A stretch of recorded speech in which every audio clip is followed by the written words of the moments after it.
এটা হলো একটা আত্মাদের ট্রেন, কিন্তু আজকে এই ট্রেনে কোনো যাত্রী আসেনি, কারণ আজকে সবগুলো আত্মা এসিওয়ালা বাসে করে তাদের বাড়িতে যাচ্ছে। এজন্য ট্রেনের ড্রাইভার মন খারাপ করে তার বাড়িতে চলে যাচ্ছিল, কিন্তু তখনই একজন বৃদ্ধ মহিলার আত্মা ট্রেনের টিকিট নিয়ে চলে আসে। কিন্তু তখন সেই ড্রাইভার তাকে বলে, আজকে আমি যেতে পারবো না, কারণ ট্রেনের রাস্তা পানিতে ডুবে গেছে।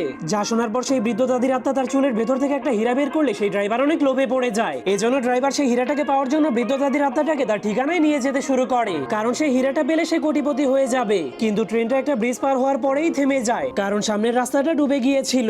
এজন্য ড্রাইভার বৃদ্ধ মহিলাটাকে বলে, আপনি এখানেই নেমে যান। কিন্তু বৃদ্ধ মহিলাটা আরো সামনে যেতে চাইলে ড্রাইভার রাজি হয় না। কিন্তু তখনই বৃদ্ধ মহিলাটা আরেকটা হীরা বের করলে ড্রাইভার আরো বেশি লোভে পড়ে যায়। এজন্য ড্রাইভার সেই পানির উপর দিয়েই ট্রেনটাকে চালাতে শুরু করে দেয়। কিন্তু তারা দুইজন ভিজে যাওয়ার ভয়ে ট্রেনের ছাদের উপরে বসেছিল।